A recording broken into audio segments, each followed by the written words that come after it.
State Representative Tacky Chan of Quincy is back with us for our March edition of Tacky Talk. How are you, Tacky? Hey, Joe. Good to see you in a brand new month. We haven't had a chance to chat in a little while. No, I know we had a little bit of a downtime, and since last we chatted, we've had, let's see, a blizzard and a war. Blizzard, a couple little snow flurries, sudden rise in temperature, and yeah, a president declaring a war. I'm not quite sure exactly what this is in the end. In fact, Congress can declare wars, but it is not unusual for presidents to take military action independently. We've seen this many times in the past since the Gulf of Potemkin, which is the current statute that are operating one under, whether it be Gulf War One, Gulf War Two, the war against terror. Remind folks that what we're seeing here is not unusual behavior by any U.S. president since 1972.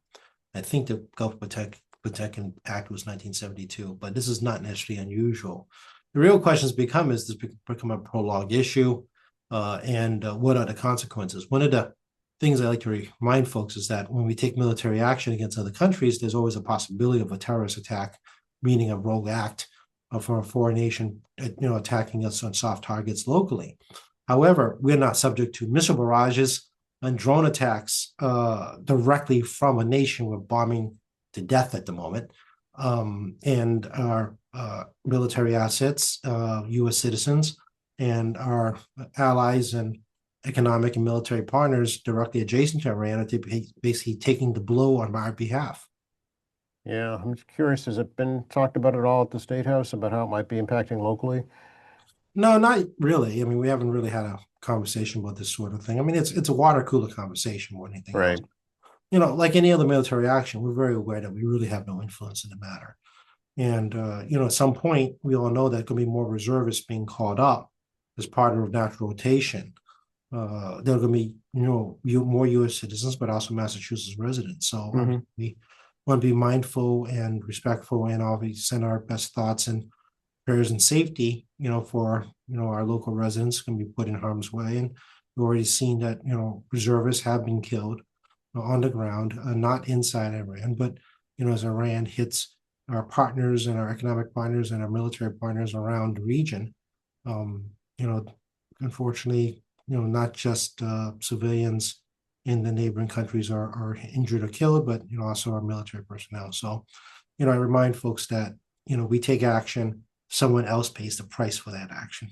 Yeah, and I mean, certainly tensions with Iran go back decades. This is not new between the two countries. Well, this is all Cold War stuff that's come back to haunt us, right? People forgot that Saddam Hussein was one of ours, right? In the So, beginning, right? Yeah.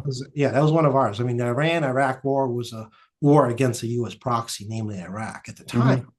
And then you have, the Shah of Iran that was overthrown. And of course, there's also Latin American countries too that the U.S. CIA was messing with, and all of Southeast Asia. And people forgot the Vietnam War, was actually U.S. proxies running South Vietnam. So, it's the price we pay for, interfering with other groups, and also the victimization of colonialism. A lot of the stuff was created not just by Americans, but European powers that really blew up regional, ethnic, local, political, cultural boundaries, reset the whole thing post World War II, because the Soviets and Americans was trying to shut down colonialism and set up all these little puppet governments that serves the interests of European, American, and Soviet powers, and China more recently. But I mean, this was a creation by major world powers that serving their own interests, that now continues to haunt us, because it's easy to declare anti-American when the Americans set up your government. Yeah. So, And the end game is kind of unclear. It's been, first it was destroy Iran's nuclear capabilities, then it was regime change, and it's really not clear what the end game is right now. well, as of this morning, I mean, a report last night by CNN, I mean, the Kurds are armed and now, engaging military action on the ground, basically trying to take over the country, which this was attempted during George H. Bush's invasion of Iraq, where Kurds also and other separatists were trying to take on Saddam Hussein. And remember Gulf War One, we Saddam basically gave up before we got to Baghdad, which was a smart move by Saddam Hussein at the time. And and all the separatists and Kurds and other freedom fighters were basically murdered by Saddam Hussein abruptly after the U.S. withdrawal. Mm. So, it's a 90 million person country. If you look at the map constantly, it's ginormous geography, very difficult to get at because a lot of mountains, open space. It's geographically awful in terms of ground action. I'm not against eliminating terrorists, especially groups such as Ayatollah, who basically not just killed Americans, but also throughout Europe and his own people, plus all their neighbors. So it's not like a organization or people that I have any sympathy for what happens. But you still have 90 million plus residents that still can be subject to this regime's cruelty, and also, unfortunately, collateral damage of the U.S. military actions and Israeli actions. So where are we going with this? I really don't know. I mean, the issue is less about the action we take out bad people that hurt us, more about what happens to the people that are living there as a result of what we do to them. So I actually do not know what the objective is because it's never been spelled out clearly. They talk about preemptive strike against the U.S. As you all see now, the strike is actually all their neighbors within 500 miles, including the island of Cyprus, which is pretty far away in the map. So I don't know how you do a strike against the U.S. militarily from Iran. It's physically impossible because they're like a terrorist attack here by Iran. Military action against the Iranian heads of state does not stop a rogue or a organized terrorist attack by Iran locally or any other European or Western countries. So that doesn't make any sense because they're going to do it anyway. I mean, you have like a small cell of people here that's going to hit a soft target in any U.S. or North America or Europe. Bombing their leadership doesn't solve that problem. No, they call them the sleeper cells. They're intentionally independent, right? Yeah, and then you have the Strait of Hormuz. You're going to do a Ronald Reagan. I'm wondering if you remember Ronald Reagan, allowing foreign ships to carry U.S. flags as well as escorted by U.S. Navy. It's a very different time. There were no drones yet. Mining the strait was different back then. This is very different from early 1980s on military warfare in that strait. And the Iranians didn't have as many proxies as they do now, such as the Houthis in Yemen. So, there's a whole different dynamic on trying to escort ships to the Strait of Hormuz. So this ain't the early 80s, folks. It's very different. And I'm not sure exactly where they're going to go with this. I mean, they didn't do a regime change in Venezuela. They just removed one person. The regime is still there. The people are still being oppressed. And the government is trying to maintain power. And they're going to basically shoot everybody on the street that tries to oppose the government. So none of that's changed. And I was listening to on the ground reporters in Baghdad and not Baghdad, I'm sorry, Tehran. Mm-hmm. And the military is out there and security forces, and they're basically just going to shoot anybody that's out there. So one of the interesting things that, they armed some Kurds, which is probably a substantial group, but not like millions, and invading, but they've not wasted one bullet on the ground. It isn't like the Iranian military and security forces don't have plenty of bullets to repel any time of ground invasion. Right. We've been destroying, air-based defense systems and missile sites and similar type of things, of which there's thousands scattered across the country. But I mean, if there's some perception by the American public that arming insurgency where not one bullet was wasted yet on the ground forces or Iranis. I mean, seriously, folks. I mean, right. It's not like they can't shoot these guys. Oh, they're still very much in control. Yes, for sure. Yeah, you're correct. That's what I'm trying to get at. Yeah. There is no destabilized government. Right, they have a right. system in place to address, killing of their heads of state, just like we do here. And they're in control. Venezuela, again, another example of that. They had a system in place. You kill a head of state dies, or is captured in this case. To have a system in place to keep the government running and continue to question the people that live there. Sure. Yep. One direct impact it is having here is the cost of gas, right? Energy prices. Yeah, gas prices move on a daily basis. So you could see the sign change first thing in the morning or mid-afternoon, depending on the gas quotes that are given to the gas stations on the fly. And it's very obviously very uncertain and everything, but they're trying to predict the future price structure. It's not like it happens now, and the prices fluctuate based on projections of what's going to Hmm. happen next. The countries that get hurt the most of Strait of Hormuz closing really is Asia and Europe, because they're the ones that get a lot of natural gas and oil. But it does affect us as well because if we start exporting more of our product to help Europeans out, puts a strain on our supply system here. Like we're not immune to it, don't get me wrong. Right, right. But it's going to cause a squeeze where every country that's losing natural gas and oil is going to try to find other sources, which drives the marketplace on a global level. Supply and demand. It's very simple. It's a commodity. Yeah. Yep, very simple capitalism. So, is it going to be long lasting? I couldn't tell you. It could be like Ukraine, where you got several weeks of a spike and it normalizes. Mm, Maybe. I mean, the OPEC countries have agreed to increase output as much as they can, but some of these OPEC countries are getting bombed right now right. by the Iranis, and they have hit refineries in, I believe, in Qatar and Saudi Arabia. I believe they Hmm. did some. So, that's structural damage. Which, I mean, does the American taxpayer have to pick up those costs? I don't know. Hmm. Right. Yeah, a lot of unknowns right now for sure. Definitely. Well, Um, your friends are taking body blows for you. right. You as your friend, what do you think you guys, listening and watching this, your friend's taking literally body blows for you and costing them large amount of money, civilian damage, and infrastructure. As the friend that actually started the fight, what do you think your responsibility should be? Right. Look at Well, it that that's perspective. Forget this global political stuff. Let's just simplify this question. So if you're listening to this, you guys think about it, right? yeah, it's a question that will have to be answered at some point. Exactly. Probably by Congress. By Congress and the American public, is going to have a hard time, trying to understand, what is their responsibility associated Mm, with the situation. yeah. Speaking of energy, since last we talked, Taki, I think the House passed an energy bill, did they not? Yeah, the energy bill last Thursday passed the House. It's in the Senate now. I'm not sure what the Senate's going to do. It isn't what I call the most expansive bill you're going to find.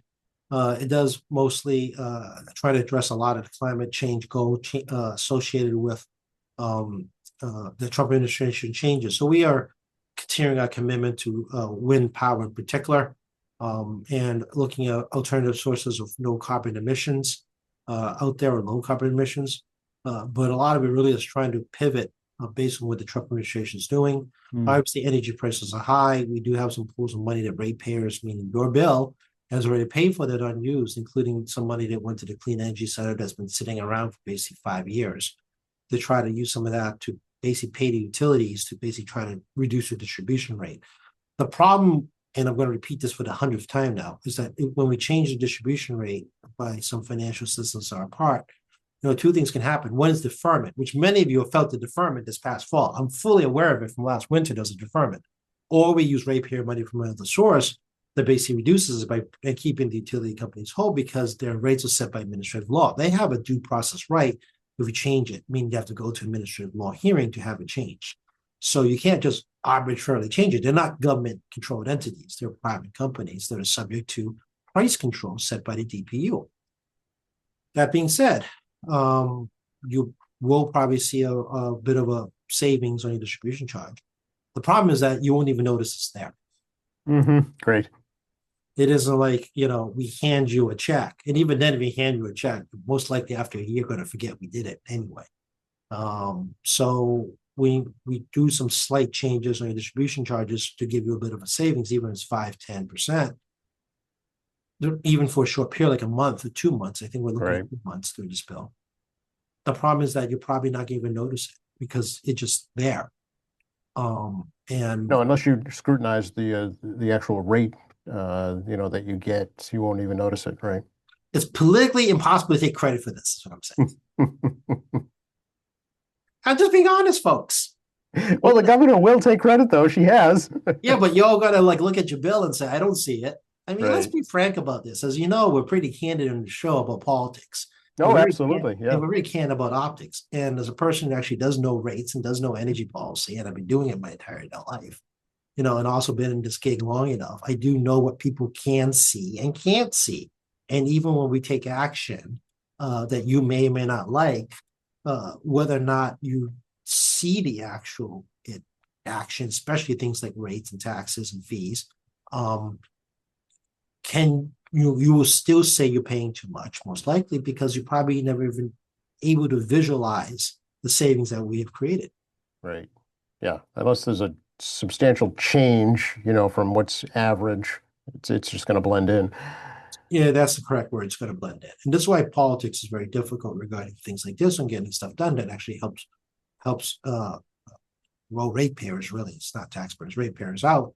Is that you're right? It blends in, and then you're going to say, well, you didn't do anything for me. Right, right. One interesting aspect of the bill, I thought, when I read part of it, it kind of eases some restrictions around developing new nuclear power. It does, but it's a practical matter too. Nuclear power takes a decade to really get functional, and the financing is going to cost you $500 to start with, plus you need a Yeah, water source. So those who actually know nuclear power know they have to have a water source because it's basically just heating water in turbines. You need the water to cool the system because water yeah. is heat. So yeah, we're going to ease some of that. I mean, in the past we had eased things like windmills and solar panels. Go back even further time, there was easing of natural gas plants or trying to do it, which no new natural gas plant has been built despite that, doing that many decades ago. Yeah, It still yeah, didn't create a result of a natural gas plant being built in Massachusetts. right, Um, there is a practical matter where you can't build power without a buyer. That's right. natural gas too. You couldn't put a new natural gas line in Massachusetts if there is no buyer of that gas. There's no point to build a line. Yeah, it's like a developer wouldn't put up an apartment building unless they knew people wanted to live there. That's correct. Same principle. So, there is a logistical issue. Put aside NIMBY issues. There's logistical finding a steady water supply. There's the land footprint's probably smaller given modern technology. Obviously, there's a very anti-nuclear mentality, despite the fact that nuclear power actually has the lowest number of deaths of power generation and actually has the least actual emissions out there Hmm. of other power generation. And it's 24 hours steady. Hmm. And modern nuclear power, as seen in European countries and Asian countries, is a vast far cry that we all think of what nuclear power looks like. Right. But it is a PR problem, folks. And again, you still need to have a buyer. So if you're going to build a nuclear power plant, with the local utility companies has to be guaranteed they're going to buy power for X number of years to cover the capital costs. And it can cost you $500,000,000 to put one together. So, you can ease some of this stuff up, which will help, but you still have those practical logistical hurdles on actual construction.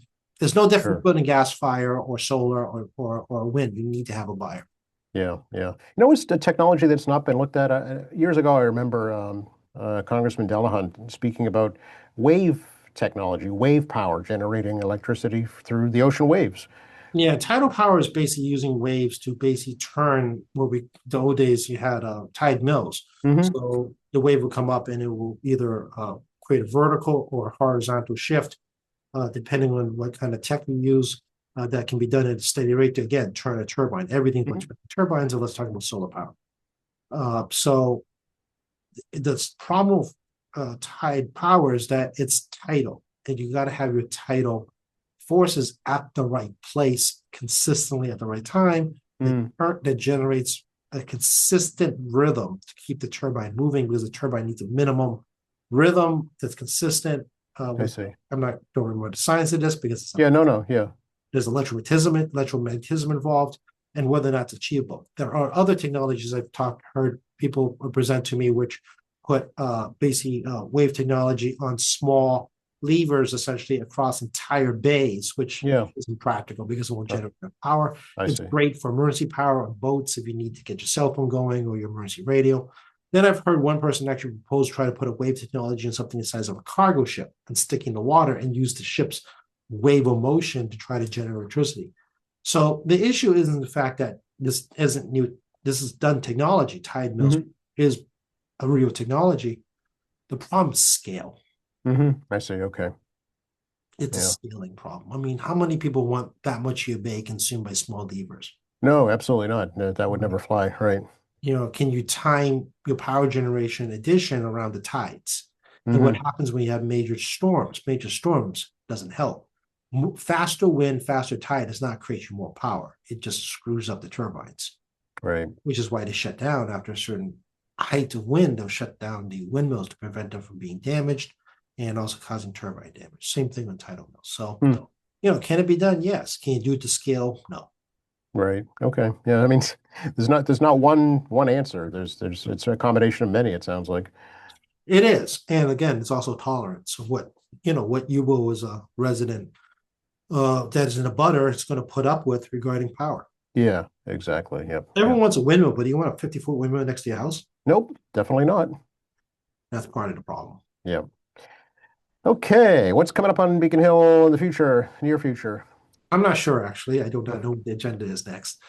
As again, I'm painfully honest on this show. In my little world, and I think all the committees, same thing, our next extension orders end on March 18th. So there's going to be a massive output of bills that were filed on time on March 18th. Both House and Senate Ways and Means has already seen a deluge. Mm, The next set of deluges coming on March 18th. So thankfully, I only got about maybe less than a dozen bills left in committee, which I'll dispense with soon on a committee to figure out what's going on. We are working on that right now because I have to poll the committee members next week. We like to give gotcha. 5-ish plus days, calendar days to read the material before voting. We think that's fair. Obviously, election cycles rolling around. I'm running for election. My nomination papers together. I got to get my ethics reports together. Again, not painful, but just something you have to do. And Mm, if people are interested and you're a Democrat, the Democratic City Committee caucuses are this Saturday at 9 a.m. 9 a.m. at the Quincy High School cafeteria lobby downstairs. So if you're a Democrat, you want to come by and meet some statewide candidates and county candidates, just do some meet and greet. It is not a town hall. You're not there to ask a bunch of questions. It is a Democratic caucus to meet some candidates, and also a chance for you if you want to go to the state convention in May. So the Democrat State Convention is in May this year. So if you want to do that, you have to get on as a delegate, or you come on as an add-on, a youth delegate, person with disabilities, seniors status, but you have to come by. You don't actually have to. You actually can get the forms online, but it doesn't hurt to come meet some other Democrats, and mm, it could be fun. But I also get to meet other candidates. So yeah. Do you have to pay? to go to the convention, yes, but not to come to the caucuses. Oh, okay. You have to be a registered Democrat. Okay. Okay. And that's so that'll be March 7th, right? Yep, 9 a.m. doors open. We do actually have to close the doors, which I don't know when. That's why to be able to get on time, because once we close the doors, the caucus votes begin for people to go as delegates to convention. Yeah. Interesting. Okay. I read where Boston's in the running for the Democratic National Convention in a couple of years. Yeah, well, we had that before. Yep. We were the first Democratic National Convention, as well as New York after 9/11. Yes, that's right. I think it was 2004 in Boston. Yep, it was the first time I've seen a city that had nobody in it because the lockdown in 2004, basically the city was vacated for a week. Is that right? Yeah, it was amazing. Everything around the state house was closed. Went to a couple of parties at night on Tremont Street. I went to the Boston Public Library for a party. Literally nothing was open. Wow. Security was too tight. No one knew it was going to be another terrorist attack. A lot of soft targets in New York and Boston. Yeah. Republicans were in Boston, and I remember seeing Barack Obama's first appearance, Is that right? first Ah, national speaking engagement. in So Boston? yeah, that was at the TE Bank or the Fleet Center at the time. Oh, yeah, yeah, yeah. Okay. Wow. It was first national stage appearance for him. How about that? So hopefully we get it again. I mean, obviously, you all know my Democratic City. We're a great host city for tourism, as shown by National Conference state legislators. Hmm. Again, record attendance at National Conference state legislators this past August. We've always been able to demonstrate we're great hosts here. And obviously, this is not a 9/11 scenario anymore. Hopefully, we will not have another one of that. And if we get it down the road, it's going to be great local money for, again, local tourism money. Yeah. Other delegates from around the country to come in to put money into our economy. Yeah, yeah, yeah. That's what, yeah, it'll be the 25th anniversary of that in September this year. Yeah. Yeah, yeah, that's true. Yeah. So we shall see if down the road we get the next national convention. Doesn't again with these kind of things. I don't care which political party is. We want your tourism money. Yeah. It'll be interesting to see how the tourism season shapes up this spring and summer with the economy in question. Yeah, the K-shaped economy, if we heard this a lot, is real. People that are middle income, even upper middle income, are having a hard time making ends meet. People at the wealthy end of the scale is holding up a lot of the consumer economy, but that they don't have that wide of breadth and they can't keep up with it forever in terms of trying to support the lower end of the economy on commercial spending. And we shall see. You're right. The U.S. dollar is not as strong as it was Right. 3 years ago, which then discouraged people from going overseas because we like our strong U.S. dollar. The political climate here, we may not watch international news. I do advise people watch international news. We are not looked favorably by other folks, which then creates lower tourism from other countries to come visit, even though the U.S. dollar is a bit weaker. Um, Again, I talked about the fact that the president has raised fees on tourists to come here, which adds a family of four another $1,000 in addition to current fees they pay to enter the country as tourists. That's $1,000 more that does not go into our economy. I made this Mm. from coming. FIFA should help. A lot of people that come to FIFA, will come no matter what. And there are some very wealthy folks that come along with FIFA, so that should be helpful. And tall ships are making a return, Hmm. which also brings international folks to visit. But even domestically, when college season ends in May, we generally hope that parents come see their kids for graduation. They stick around to tour and enjoy some of the local amenities. Now, whether or not these families can afford to spend some extra money when they come visit for homecoming or graduation or school, looking for schools to send their kids to. Right. We always hope they are able to have a couple extra bucks to put into our local economy. So we shall Yep. see if domestically the people can actually afford to. Yeah, right. So, actually, since last we talked too, the Supreme Court ruled the tariffs illegal.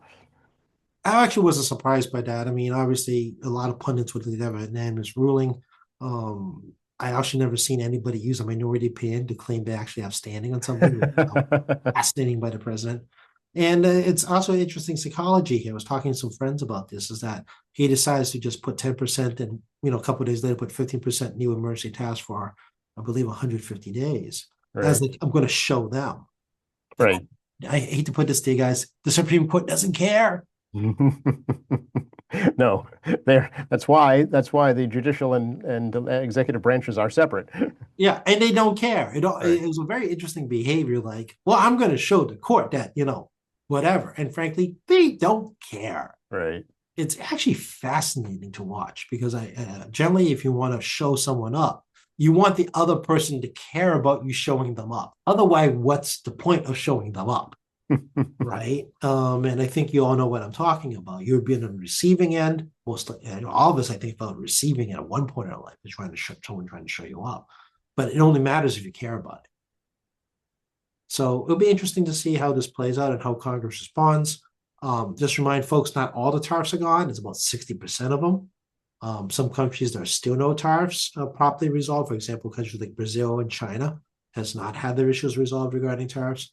So, it is not a complete repeal. It's about 60%, give or take, on those tariffs that were basically repealed, of which now 10-15% tariffs, including the island of penguins, I believe. Yeah, I forgot about that. That's There's right. plenty of memes on that. I don't actually have to explain that one to you guys at this point. And we'll see what Congress does in sometime in August. Yeah. And also we'll see what the American taxpayers owed because well, if they're owed, some businesses absorb those costs of tariffs and some of those pass them on to you. Right. Yeah. It sparked some lawsuits immediately from big corporations looking for refunds. Yeah.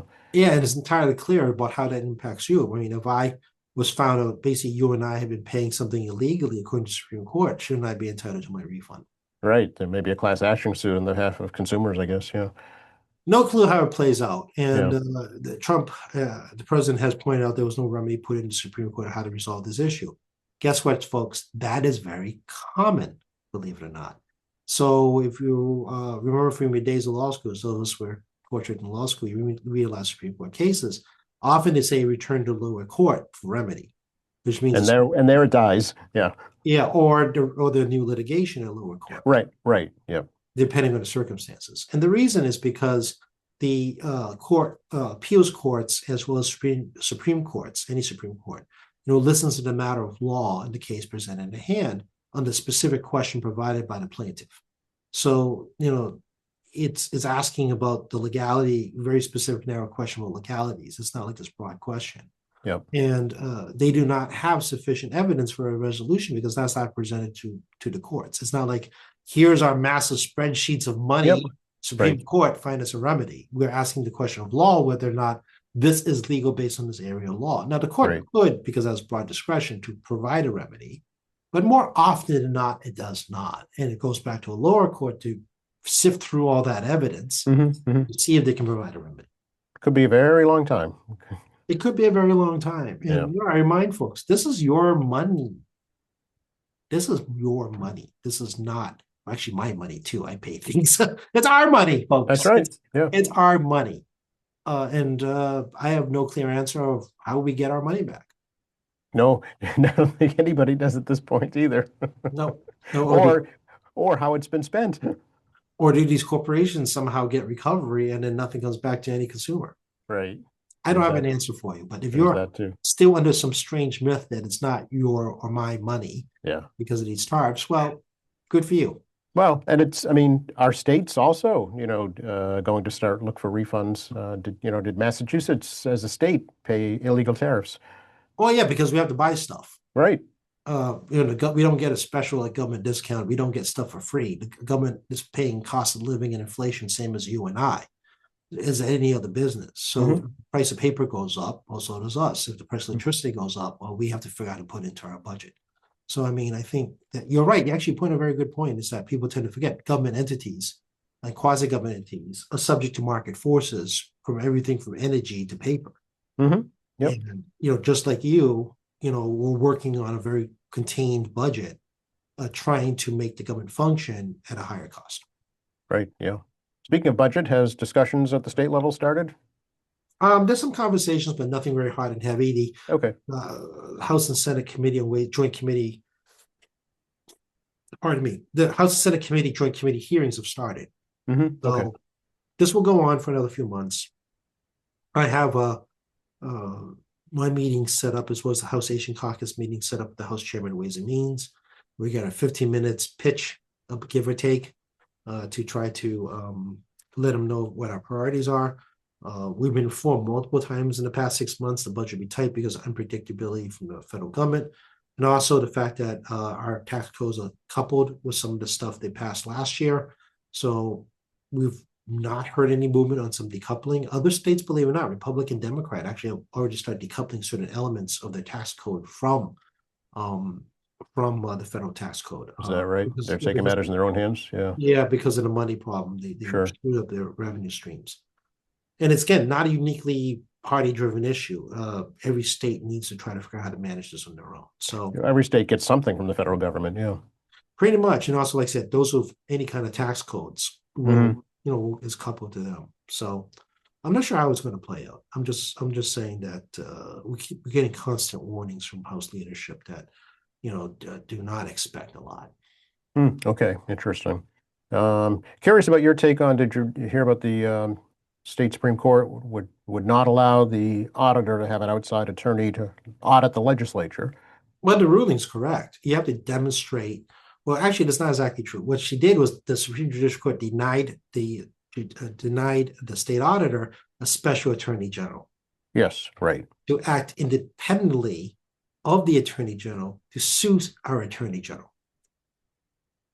And the court ruled quite simply, there's no constitutional or legal provision, basically no standing is what we call in law school, there's no standing, to allow one constitutional officer to be assigned an attorney on your taxpayer dollars, by the way. Gotcha. To sue another constitutional officer anywhere. Right. Okay. I see. Yeah. Because you'd be paying twice for the same thing. That's correct. And I remind folks that when the Utilities Division Office of Repair obviously appeals a decision from the DPU straight to the Supreme Judicial Court, that money is ratepayer money, not taxpayer money, because that division is paid by ratepayers. Because I was physically there observing how that unfolds. So this is not the same scenario. So Okay. just so you'll know. And there's also special provision in the law that allows that to occur because of the interesting nature of administrative law associated to the AG's ratepayer advocacy position. And of course, the funding mechanisms totally segregated from taxpayers, which Mm. is very important difference. So the court basically ruled that there's no statutory, constitutional, nor case law um, that gives one constitutional officer the right to get a lawyer from the AG's office on your tax dollars to sue the Mm. AG. Right. I mean, if they had ruled that, what would stop other offices from doing the same thing, right? That's correct. The Yeah. legislative branch, the Secretary of State, the Treasurer, quasi agencies could get a special assistant attorney general on the taxpayer dime to sue the attorney general. Right. And how you guys work that out is that you have to segregate that special assistant attorney general from the AG's office. I mean, you have to actually be in a physical different place or segregate Yep. out in a manner where there's Yep. no communication. And the state is basically your tax dollars is suing yourself in a weird way. Also, the legislature has a committee on ballot questions now. It's something that came out of during COVID, that there's a special committee on ballot questions. And, she had a hearing yesterday regarding her most recent ballot questions. I need to watch this hearing. I've been informed that it's quite fascinating of her actually trying to provide law for a person who actually has no legal education to tell how law works. It's going to be pretty. I need to see this thing. I've been told it's actually fairly fascinating of her trying Hmm. to be a lawyer. That's not a lawyer. Ah, okay. What's going on in the district, Jackie? Well, we're in St. Patty's Day land. It's March, so Yes. and we are in Lent. And actually, sidetrack for a second. We in the office, and I didn't realize that depending which archdiocese you're in, the special dispositions of what considered food for Lent actually changes. Oh, really? Yeah, it's actually pretty fascinating that you Oh, can, yeah, mammals are allowed if they're aquatic, but it needs the local archdiocese to okay it. oh, interesting. I never heard that before. Neither have I. I didn't know beaver was on the plate for Lent. It's true. Is it Muskrat really? and beaver in Latin America and Venezuela, okay, chupacabras, those giant furry rats because they consider it. Oh yeah, I no idea this was true. There was a conversation in the office about that, and I thought it was like warm-blooded animals was a no, and lizards were a no. Interesting. You're down to anything that was aquatic. But if, for example, shellfish had to be okay by the church. Oh, I didn't know that. Yeah, it was Hmm. pretty fast. It's actually fascinating. Google search, mentalfloss.com actually has a list, and so many other ones. Again, you guys know I was Catholic educated, and I do know something about Catholicism, even though I'm not Catholic as a result of education. But Yeah, absolutely fascinated this week about how different archdioceses manage Lent, based on how they interpret what's aquatic. interesting. I'd never heard of that after, in all these years. It's interesting. Yeah, because I thought like warm blooded was kind of the easy way. Mammals were out. That's what we said. Right. Yeah, we were just told fish on Fridays. That's it. Yeah. Yeah, fish on Fridays. Avians and mammals were out. Yeah. You Huh. know, it's got to come out of the water. That's always been very simplified. It was easy to understand that way. That's all I'm Yeah, saying. exactly. Yeah, yeah. Huh. So Interesting. yeah, I'm not aware of any St. Patrick's Day events here. I know that No, other I'm not towns, either. No. yeah, other towns do have them. Um, I mean, a lot of the sporting events have really started taking off in the high schools.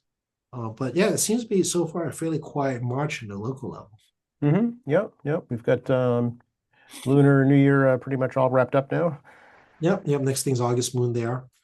And as weather warms up, I mean, things like the ice skating rink will eventually shut down as we get to warmer weather, and hopefully it'll warm up quickly. Um, but yeah, I'm not aware of any other major events. My calendar has things like the Japanese consulate has some events this month. They have delayed their flag raising with the Japanese at Boston City Hall. They have this food tasting thing going on. Various consulate entities are starting to set invites out, save the dates for Mm, the road in April, May, and June. But right now, yeah, I mean, it's pretty quiet on the district front. yeah, yeah. Oh, that reminds me, I want to ask you about have you heard a question from the city council about funding for the Dorothy Quincy Homestead? Yeah, it was brought to my attention that looking to get money for the Community Preservation Act. Yes, that's right. Yep. It's Councilor Jacobs has made some inquiries on that. made some inquiries back to Department of Conservation and Recreation, who's the property owner. I'm trying to get a little more information about the agreement between them and the Dorothy Quincy folks on Hmm. co-management of properties. It is not unusual to have co-management properties. I'll give Hurley Boat Rentals the classic example of Hmm. that. Over down at House Neck, you got the old Hurley's Boat Rental, which is owned by DCR, but essentially maintained entirely by the city of Quincy, including some maintenance costs that was covered by the Seaport Economic Council funds that was done during the Baker administration. So it's not entirely unusual. And in other communities, they have maintenance agreements between DCR and local government regarding shared costs of maintenance or reimbursed by the state in that case. Mm.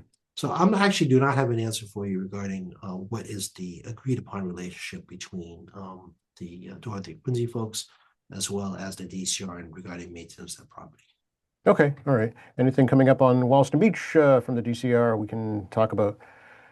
And not much. Right now, we're going to be chasing DCR on some general maintenance issues Hmm. on the beach as we get closer and closer. I know, I think the Shamrock Splash for Friends of Wollaston Beach is coming up, but I Yep, think, it's this Sunday actually over in East Boston. yeah, it's an Eastie. It's not happening over here. Right. Um, and so we're talking about that. We have meetings with National Grid coming up regarding the streetlights in Frenchbrook Parkway. They finally completed audit this after me and John Keenan asking forever Hmm. to get this audit done, and it's actually worse than I thought it was Oh, regarding number of streetlights. They're either missing or not functioning.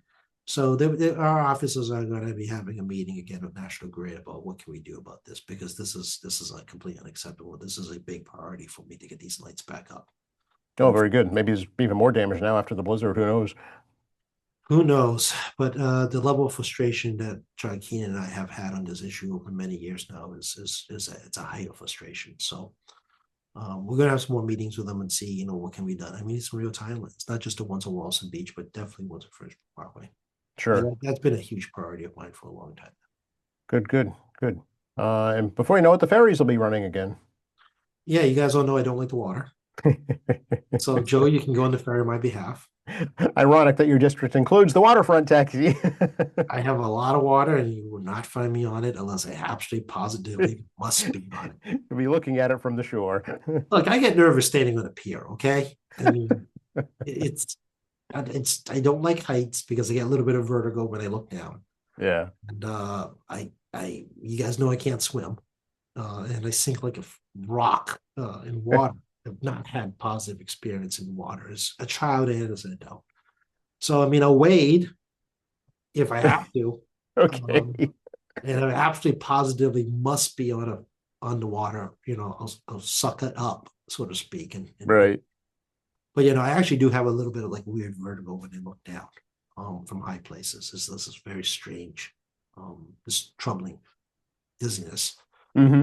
But also, I just don't like being on top of water. And you're right; it's very ironic for a guy who lives across from a saltwater marsh, who used to play inside marsh in low tide, again low tide, Low and tide, yes. representing coastal communities, and knows a lot about flooding and movement of water and all that stuff. Yeah. So Yeah. Any more funding this year for dredging, Wollaston Bay? we're still hunting. We still have some money set aside, but we have an environmental bond bill that is on the move. So we're gonna make another go with it. John Keenan, myself, and Bruce Ayers. We're gonna make another go to see if we can get some more money from the environmental bond bills to Hmm. target towards Quincy. But still, I gotta, even though I get the earmarks, I still gotta get out of the governor's office those earmarks. Right. Yep. So it's still one step at a time issue. So we're going to keep hacking at it. I just am a little frustrated, obviously, that we got some partial funding cash from ARPA money and other sources, but it's far from enough because every time we go longer on getting it done, the cost keeps going up. Right. Right. I understand. Yep. So it's one of those things that, because of the nature of maritime work, it doesn't take a lot for, in 3 years, the price I had then is not the price we need now. Could be double, right? Yeah. And fuel prices will be driving some of that. That too. Yep. All righty. I guess we're done for today, Tacky. Yeah. As you can tell, I'm wearing a tie if you're watching, which means I'm heading into the office right after this. I have actually several meetings today and the afternoon.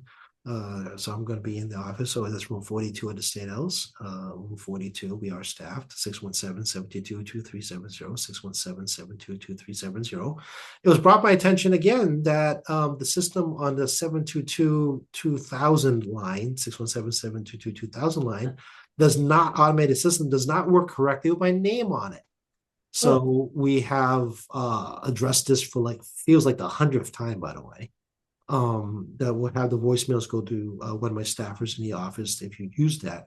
But we strongly encourage use the 617-722-2370 line, not the main number to the State House okay. to reach my office. But we have remedied it by, I swear to God, it feels like the 100th time I've done this. Is there a live operator at the State House? There is. It Yeah. just depends on the volume of calls. I see. Okay. And since we have automated systems, the days of like you having like 60 people answering phones is long gone. Oh, sure. Yeah. Trust me, those days are long gone. Yeah. Yeah. So, but it's not to bore people, but I've seen staff reduction on people who take phones calls dramatically over many years because of the nature of automation. Sure. So yeah, so we addressed it again on you try to find me through the main number. Obviously, tacky.chan at mhouse.gov, tacky.chan at mhouse.gov. I do see all your emails. At the same time, no constituent emails coming first. We still get my DUA, unemployment emails coming in hot and heavy. So that consumes a lot of our time. And then we have State Reserve Tacky Chan Facebook. We have a corresponding Tacky Chan underscores on that on Instagram, which they link them together. We are at tackychan.org, which is our resource page, and mslegislature.gov. I encourage everybody to use mslegislature.gov to look up bills, watch hearings, all kind of stuff like that.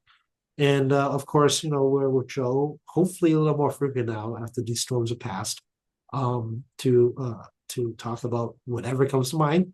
And if you have burning questions you want Joe to ask, please email him at qatv@qatv.org. Absolutely. I will pass them along. Thanks so much, Jackie. Take care, Joe.